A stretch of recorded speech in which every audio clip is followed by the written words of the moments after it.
Xendrius on YouTube. What you are about to see is likely the most important video you will encounter about what awaits us in 2025 and beyond, and why. Not only will it expose crucial facts that many seem to have forgotten, but it will also provide precise predictions about what will happen during Donald Trump's second term. These predictions are grounded in extensive research, analysis of globalist state media, and meticulous pattern recognition.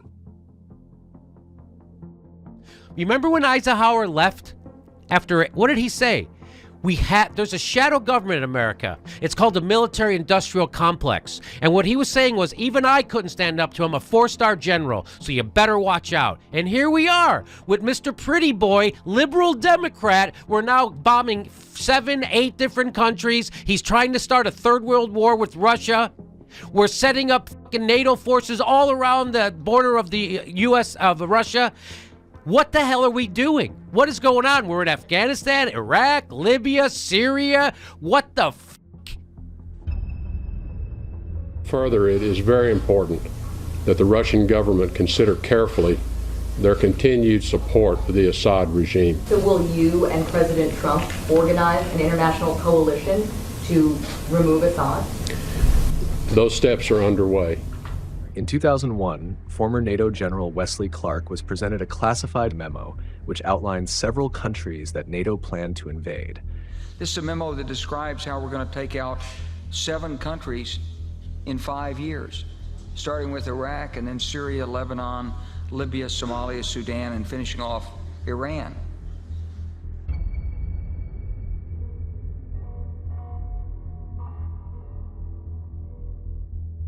We're going to keep increasing the pressure on the Assad regime and working with the Syrian opposition. What Russia and what Iran and what Syria have done recently is a humanitarian disgrace. There's only a few more independent countries left that control their own oil and natural resources, namely Russia, China, Iran, and Syria. And each and every single one of those countries are being attacked as we speak through proxies such as NATO, Ukraine, and Israel. The worst thing possible, they're both in on it. They're for terrorizing, doing terrorism on other countries so we could steal their natural resources for American corporations. They agree on imperialism, the thing we got to stop the most. The thing the left and the right agrees on the most, which is stopping these stupid regime change wars for capitalism so we can steal their natural resources. We're keeping the oil. We have the oil. The oil is secure. We left troops behind only for the oil.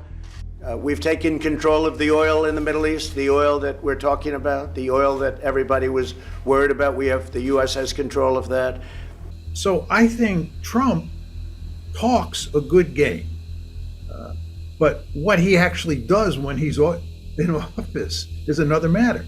And I would note here, just as a final point, that Donald Trump, when he ran for president and in his initial few months in the White House, said that he wanted to improve relations with Russia. He viewed Putin as a friend. He wanted to put an end to NATO and get out of Europe. None of that happened. And in fact, what did happen is that in 2017, it was Trump who started arming the Ukrainians. So Donald Trump can talk all he wants about how he's going to do a 180-degree turn regarding American policy on Ukraine. But in my opinion, that's not going to happen. The Trump administration has perilously canceled the INF treaty, the nuke deal that all other U.S. presidents had respected and left in place. He broke the treaty. Not only is Mr. Trump not working for the Russians, in fact, his administration has been hostile toward Russia. It has renewed and intensified sanctions to essentially hammer the Russian economy. It is pressuring Germany's Angela Merkel, a Russian trading partner, to stop importing Russian oil to hurt the Russian economy. It has shipped lethal arms to Ukraine with the suggestion that maybe they can be used against Russia. It has bombed Syria, another Russia client state. It's truly amazing the extent to which our discourse here in the West is limited, so that we end up supporting the Ukrainians at every turn and opposing the Russians at every turn. This is a truly outstanding case of extreme propaganda.